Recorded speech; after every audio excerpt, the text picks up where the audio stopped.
selamat berjumpa lagi dengan saya ya. Perkenalkan, saya Mbak Suro Demit. Di sini saya mau ngobrol-ngobrol dengan saudara saya, saudara senyawa saya ini. Ceritanya itu saya dapatkan temuan baru dari Jakarta yang mereka kebetulan beliau ini sama-sama memiliki visi yang sama dengan saya, khususnya bagaimana untuk kira-kira apa sih kurangnya ketika SDM Indonesia ini kok kita itu masih kalah terus dengan bangsa asing, misalnya ketika tiba-tiba ada tenaga kerja dari asing yang datang dan sebagainya. Nah, saat ini sudah hadir dengan di depan kami bersama Pak Roy Buana. Selamat berjumpa Pak Roy Buana. Selamat berjumpa Mbah Suro Demit. Gimana kabarnya ya? Alhamdulillah baik. Masih lockdown terus ini. Yang penting dalam suasana COVID ini kita tetap harus ya, pemirsa harus kita ingatkan juga bahwa bagaimana kita tetap mematuhi protokol COVID. Kemudian kita juga jaga jarak, cuci tangan, dan yang paling penting adalah ya tadi, kita jangan terlalu banyak di kerumunan dan sebagainya. Nah, tapi saya tidak akan bahas tentang COVID ya. Kembali lagi tadi, Pak Roy Buana ini beliau ini adalah salah satu punggawa, atau mereka itu yang menggawangi. Lebih tepatnya beliau ini adalah seorang senior manajernya, jadi manajer dari LSP Teknologi Digital. Nah, tadi kita berbicara tentang mutu kualitas SDM Indonesia, kemudian ada LSP Digital. Nah, sebenarnya apa sih maksudnya itu ketika ada LSP Digital, Pak? Oke, Mbak Suro, perkenalkan nama saya Roy Buana. Jadi di sini saya akan menjawab pertanyaan dari Mbak Suro nih terkait sebenarnya apa sih lembaga sertifikasi profesi teknologi digital itu? Ya. Ya, teman-teman pemirsa semua, Mbak Suro, mohon maaf bahwa sebelumnya LSP Teknologi Digital itu merupakan sebuah lembaga sertifikasi profesi yang terlisensi oleh Badan Nasional Sertifikasi Profesi BNSP ya? Ya, siap. Jadi sebelum kita melangkah ke LSP-nya itu sendiri, kita akan bahas sedikit mengenai BNSP. Jadi BNSP itu merupakan badan nasional yang mengatur tentang sertifikasi personel yang ada di Indonesia. Jadi BNSP itu merupakan penerima mandat dari pemerintah terkait penyelenggaraan sertifikasi kompetensi. Jadi khususnya BNSP itu adalah merupakan lembaga independen yang langsung di bawah presiden gitu ya. Betul, lembaga independen yang langsung ditunjuk oleh presiden. Nah, jadi ketua BNSP itu langsung ditunjuk oleh presiden. Oke, teman-teman semua, BNSP itu berdiri atas dasar Undang-Undang 13 tahun 2003 tentang ketenaga kerjaan. Di situ BNSP menyelenggarakan sertifikasi profesi yang mana secara pelaksanaan teknisnya itu diserahkan kepada lembaga sertifikasi profesi. Nah, dalam hal ini kita sebagai LSP yang bergerak di bidang IT telah mendapatkan lisensi BNSP pada tahun 2019. Seperti itu, Mbak Suro. Nah, sekarang tadi kan berbicara tentang tugas kewenangan tupoksinya dari LSP itu adalah merupakan lebih tepatnya sebagai teknis pelaksana, lembaga teknis pelaksana dari BNSP yang diberikan rekomendasi untuk melakukan sertifikasi kompetensi. Begitu ya. Betul, jadi sekali. BNSP itu adalah payung hukumnya. Ya, jadi lembaga regulatornya. Pelaksana teknisnya adalah LSP. Nah, kemudian tentang LSP Teknologi Digital ini sendiri. Oke, siap. Jadi LSP Teknologi Digital ini, Mbak Suro, didirikan oleh Asosiasi Profesi dan Industri. Nah, oleh karena itu LSP Teknologi Digital ini berbentuk jenisnya adalah LSP P3, yang artinya P3 ini tadi didirikan oleh Asosiasi Profesi dan Asosiasi Industri.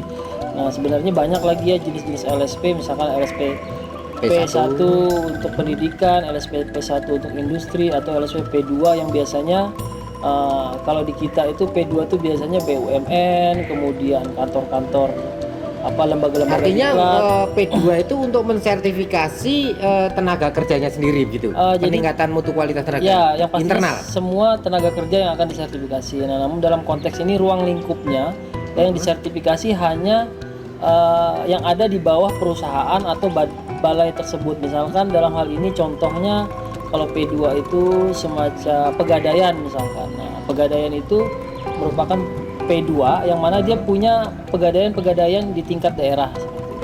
Oke, jadi pemirsa, jadi saat ini tadi sudah disampaikan kalau oleh Pak Roy, kalau kami boleh merangkum ya sesuai dengan peraturan pemerintah nomor 10 tahun 2018, Siap. di mana lisensi adalah proses pendelegasian kewenangan sertifikasi profesi ini oleh BNSP kepada LSP melalui akreditasi. Siap. Nah, kemudian akreditasi itu apa dan keseluruhan proses yang memberikan pengakuan secara formal bahwa SDM tersebut sudah dinyatakan berkompeten atau belum. Siap. Melalui uji kompetensi yang dilakukan oleh LSP, begitu Pak? Siap.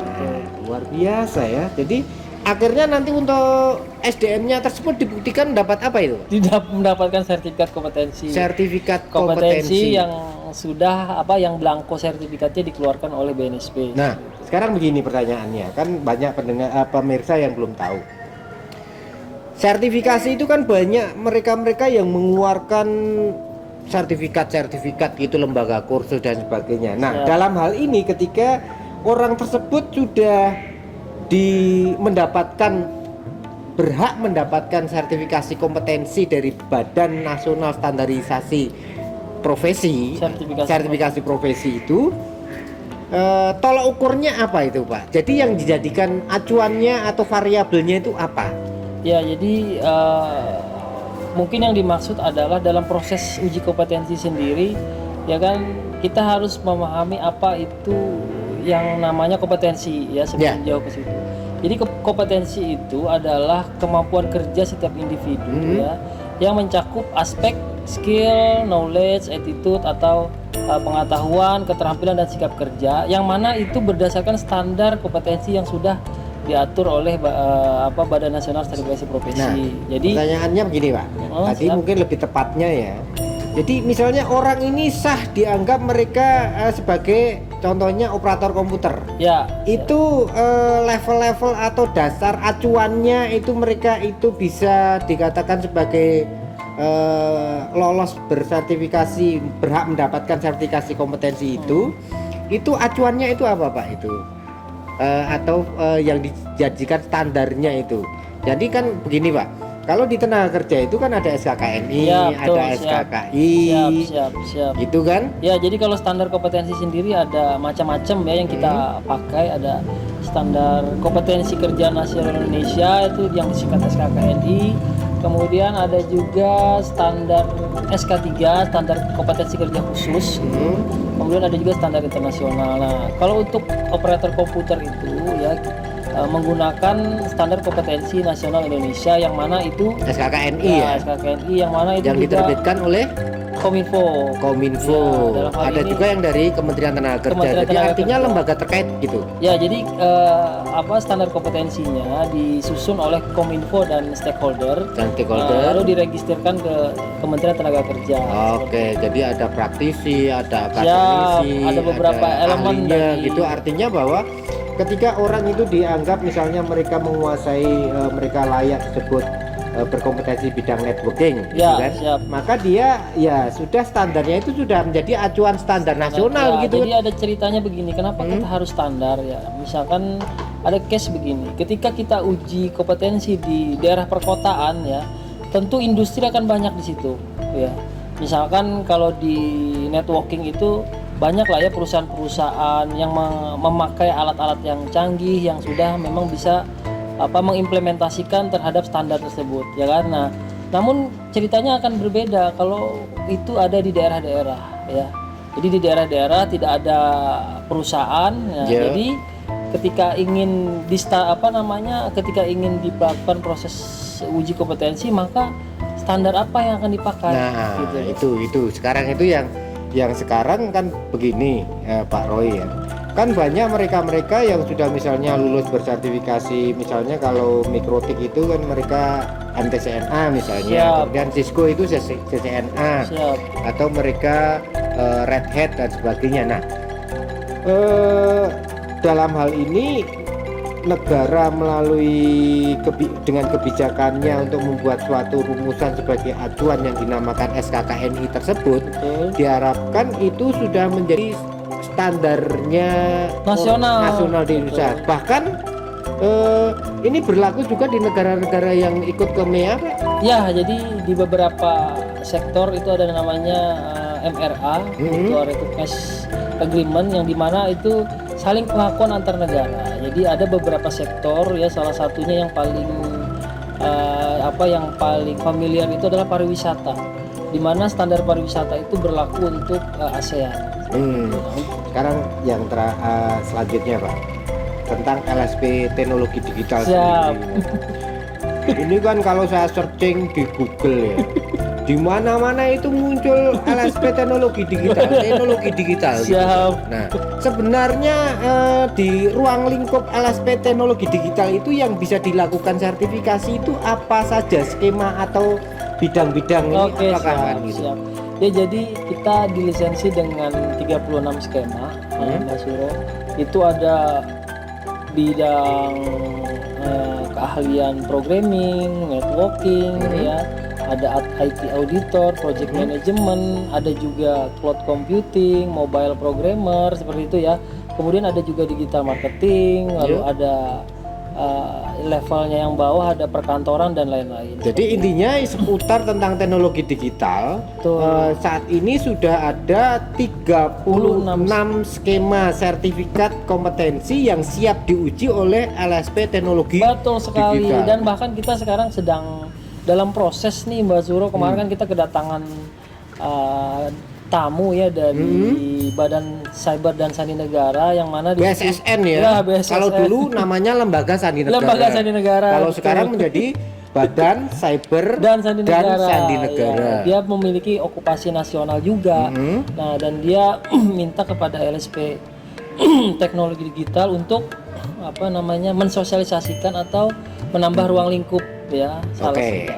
Gini, Pak Roy, jadi rupanya perbincangan kita ini sangat menarik sekali ya, pemirsa. Jadi bahwa untuk LSP teknologi digital ini sudah banyak melakukan kerjasama sertifikasi, baik itu dengan lembaga industri, dengan lembaga pemerintah, dengan sekolah, guru, maupun kepada masyarakat umum, termasuk kepada komunitas. Halo teman-teman komunitas yang ada di Kalimantan, yang ada di Sulawesi, Halo yang ada di juga. ini semuanya ya. Pokoknya kalian hebat, sudah disertifikasi oleh Pak Roy dan timnya itu ya.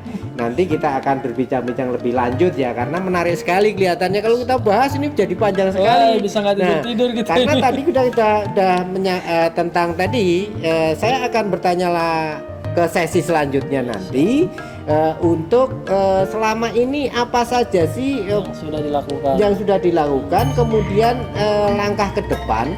Ketika tadi sudah ada ini persiapan untuk ada kerjasama ini dengan Sandi Negara, ini kan sesuatu yang sangat ini kan kredensial luar biasa, apalagi menyangkut amazing. Iya, standar keamanan data nasional. Jadi nanti kita akan sambung lagi pembicaraan kita ini. Nanti jangan lupa untuk selalu ikuti video-video kita ya dari LSP. Ketik aja LSP teknologi digital, nanti sudah muncul. Nanti kita akan mengikuti perkembangan video berikutnya. Untuk sesi yang pertama ini sementara tentang apa, mengapa, dan bagaimana pentingnya tentang sertifikasi, apa itu BNSP, bagaimana itu posisi LSP, dan apa itu LSP teknologi digital. Tadi sudah dijelaskan oleh Pak Roy, dan jangan kemana-mana, tetap setia di LSP teknologi digital channel. Mantap. Op dulu.